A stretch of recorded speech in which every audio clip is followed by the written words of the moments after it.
we have Aaron McGruder here, the cartoonist. Hello, Mr. McGruder. How are you? I'm fine, thank you. Tell me about your new book. The new book's called A Right to Be Hostile. It is a treasury of strips. It spans, I think, about maybe 3.5 years of the daily strip, all in one nice, neat little package. What is Boondocks? How did you get started? The Boondocks was, I needed a job, and that's how most things start. I was a big fan of strips like Doonesbury and Bloom County, and what I wanted to do was have a vehicle to do some satire that was centered around black politics and a sort of obviously it's very leftist, but I think it's far left, which is how I like it, and that's basically what it is. Who is Huey? Huey's the main character. It's his younger brother Riley next to him. They are two kids who've been moved from the south side of Chicago to a very affluent suburb, which is basically the backdrop for them and their sort of point of view on the world. Our phone lines are open if you'd like to talk to Aaron McGruder, you read his comic strip, or you're interested in discussing things with him. You'll see the phone numbers at the bottom of your screen. I want to just jump in and show us maybe people who have not had an opportunity to read your daily publication. How many publications are you in? It's close to 300. You got to be in Phoenix to not read it. Okay, but you're very young. 29. I just turned 29. 29. And how old were you when you started drawing? The strip launched in syndication 4 years ago, and it was actually created a couple years before then. So you were 25 when you went into syndication. Mm-hmm. Yeah. 22, 23 when you began? Yeah, when it was conceptualized in my early 20s, I was 25, maybe 24 when it launched, and I was still living with my mom in Maryland. Well, I'm just going to grab one of them from your new book. Yeah. The part where you're talking about Condoleezza Rice getting an award from Kwesi Mfume and the NAACP. Correct. Yeah. Well, that's an interesting story because I was actually getting an award from the NAACP at the same time. My award was given to me by Julian Bond, and when I discovered that me and Condoleezza were going to be in the same room together, it was a bit of a controversy because I wasn't aware she was going to be getting an award as well. It all worked itself out. I did the strips. I don't know how Kwesi felt about them, but. You had done the strips prior to the award ceremony? Yes. The award ceremony was actually taped a week before it aired. The strips were running sometime between when the award show was taped and when it actually aired. So let me show our viewers. So Kwesi Mfume, president of the NAACP, gave an image award to Condoleezza Rice, and the answer is correct. And this is? That's Caesar. That's Caesar. And yes. She is? That's a he, actually. I'm sorry, the dreads, that's he. Don't be fooled. He's Huey's best friend. Okay. And Huey says, well, I see, well, that's interesting. I'm sorry, can we go back to we're trying to show the whole strip. No, can we go back to the strip? Thank you. We're going to go across the whole strip, everybody, okay? I see, well, that's interesting, yeah. And then Huey says, I wonder if Pat Buchanan is getting a Lifetime Achievement Award. Right. No jumping to conclusions. Yes. I'm just a cynical bastard. No, just joking. Look, I still find it curious that the NAACP is giving awards to right-wingers, but hey, they can do what they want. You jump in here and talk and do some comic strips fairly soon after 9/11. That's correct. I have about a 1-week lead on the dailies, and that Tuesday was a deadline for me. So the first strips I did about 9/11 actually appeared, I think, maybe 2 weeks after it happened. Were you concerned that some might call that callous? I was more concerned just about losing my career entirely. I mean, because this was such an unprecedented event, nobody was able to predict what the response would be if people started joking about it so soon after. And my concern was certainly not to be insensitive, and I didn't want to make light of what had happened. So I believe I started by addressing the way the mass media was covering the tragedy. I think I got it right here. This is the one you're talking about where Huey is watching television. You have him watching television a lot. Right, because that's what I do a lot, and I think a lot of Americans now get their news from television. I think it's time that we got behind our leadership. It's time we started having some faith in government. I, for one, think that President Giuliani did a wonderful job during the first few days of the, oh wait, Yeah. Can we edit that? Can I start again? Yeah, that's kind of self-explanatory. And you know what? The book is just that, angry leftist humor. First call for Aaron McGruder is from Durham, North Carolina. Go ahead. Yes, good afternoon, my good brother, Mr. McGruder. How are you, sir? The last time that you were on, you were talking to a group of students, and ironically enough, out of the wild blue yonder, you had a mic problem on C-SPAN's end, and they cut you off. And I don't understand what the problem was because your mic was coming through clear. Soon as you started talking about why Bush should be impeached for all the lies he was telling, and of course he probably knew 9/11 as well. That's why he didn't make any moves to do anything. Soon as you started to talk about that, that's when they cut you off. Can you please tell everyone, do you think and why do you think the reasons why Bush should be impeached? Thank you very much, sir. Thank you. Okay, a couple things. Yeah, there were mysterious mic problems, which just goes to show the man is always watching. No, I'm joking. I actually don't know if what had happened, and I don't think anything really interesting was said after the mics were turned off, but I don't remember. About Bush being impeached, look, there's a couple problems. One, he wasn't elected, so therefore he just shouldn't be president. At least that's what I thought democracy was. Maybe I'm wrong.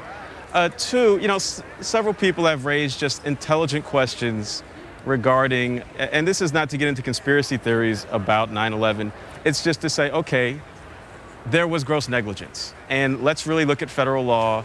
Let's look at why the Air Force wasn't scrambled sooner. Why did it take 120 minutes or something like that? And let's, really examine what happened. And unfortunately, there have been no real investigations into what happened in 9/11. It appears like there won't be. And, I don't want to get into details. But look, here's the thing you got to understand. He's not going to get impeached. As much as, we're mad that he's there, he's not going anywhere. And, we have to take the next step, which is to say, okay, Noam Chomsky's right, and Gore Vidal's right, and Michael Moore is right. And these guys are criminals and they're gangsters. And, they basically know that. We know that. The question is, what next? That's a tougher question to answer. And I'm not claiming to have any of those answers. But it is not enough just to sit around and, go on and on about how bad things are. I mean, I do that in the Strip because, that's my job. But there is the next step we have to take as concerned Americans, which is, well, what do we do about this problem? What do we do about these gangsters? And do we just have to become gangsters in return in order to play that game? I don't know. I'm just 29 years old, but those, would I like to see him impeached? Sure, but I'm not gonna be the one to try to impeach him. One, I don't have the clout, and two, I don't want to end up, under in a ditch somewhere, something like that. You mentioned Michael Moore, Noam Chomsky, and who was the third one? Gore Vidal. Gore Vidal. Yeah. All white men. Yes, all white men. Why? Because there is a serious lack of intelligent black political and social leadership today. And it's a very serious problem for America because, black charismatic political leaders, black thinkers have always been at the forefront of all progressive movements in this country. So the fact that we don't have that today is a very serious problem. And that doesn't take anything away from Michael Moore or Noam Chomsky because, these are brilliant guys that are doing a very important job. We just have a lack of black leadership now saying something new and saying something progressive. Port Orchard, Washington. Hi, Aaron. This is Mary. I like Hi, your Mary. style. Hi. I just wanted to say that I really love your style, and I have a quick question for you.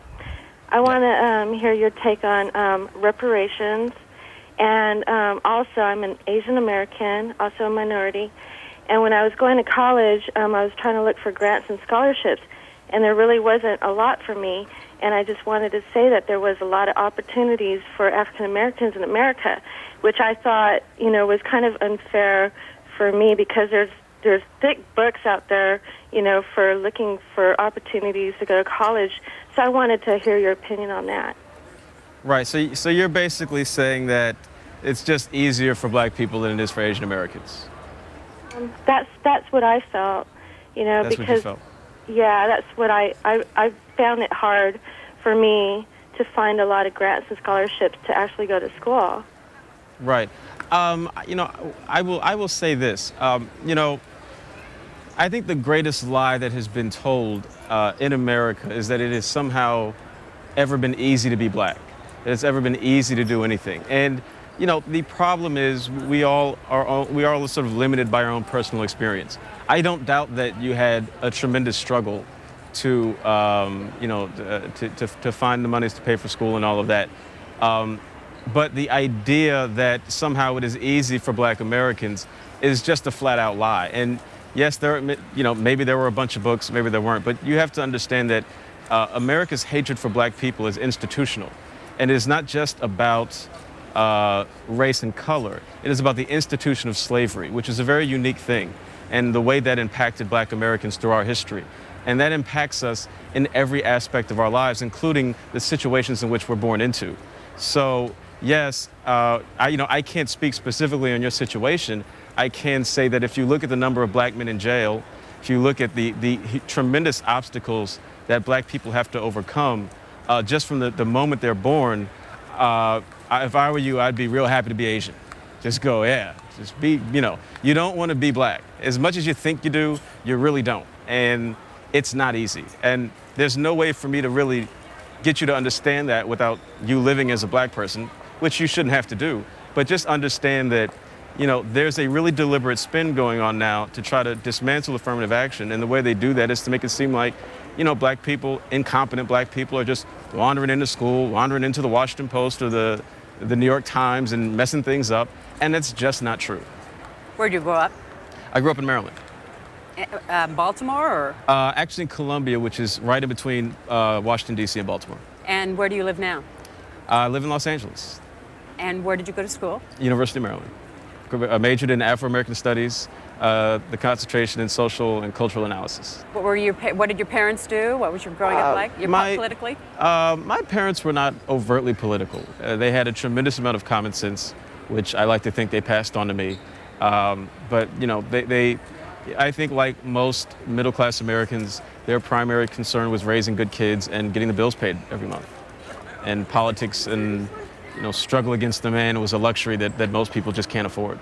In the intro to this, yes, you write, this book represents years of sacrifice and support from many, many people, but mostly me. I'm the one who stays up all night twice a week to get this stupid strip to the syndicate. Me, nobody else. I'm tired, tired, tired. Yeah, I think that was you're actually... You're 29 years old and you're tired, tired, tired? See, that was the early version that they said I could change before they actually came out. I didn't know that was going to be read on air. No, you know, it's a tremendous endeavor to do a daily strip. It's 7 days a week, no vacations. And so, you know, it can be tiring. I probably wrote that intro right after a deadline. But, you know, it's a great job. It's a very unique opportunity to have a voice and to say things. And, you know, it's very few people that are in that position. So I don't take it for granted. Of all the people you thank, at least in the early version, one of them is Congresswoman Barbara Lee. Why? Yes. Well, you know, she just demonstrated a very rare level of courage that we don't see a lot in government. You know, at a time when everybody in both political parties was going in one direction, she took a moral stand, and she absolutely needs to be applauded for that. You know, we forget that, you know, America is not supposed to be a violent country. It is, but we can't speak of being a country of peace and then constantly be about retribution, or even worse, preemptive punishment. So the fact that she did sort of stand her ground against what must have been overwhelming pressure from both political parties was really a remarkable thing. Your first book of cartoons. The first one. This is not the first. This is not the first one. No, there were two others, but this is the first big one. Okay. And it comes out when? It comes out, I believe, September 23rd, but sometime in that area, early October, something like that. Aaron McGruder, our guest. Thank you very much. Thank you. Boondocks is the cartoon strip. If you want to take a look at it, political satire. Appreciate you coming over. Thanks. We are live from BookExpo. It's where book publishers, book buyers, and those in the book business get together once a year at the largest trade show in the United States to talk about what books are coming out this fall. And it's happening this weekend at the Los Angeles Convention Center. What we're going to do next is show you a panel discussion that happened on Thursday of this week, where major publishers got together to talk about their upcoming books to some of the book publishers and also to the book buyers who came to listen to them. We'll have that, then we'll be back with more calls and authors.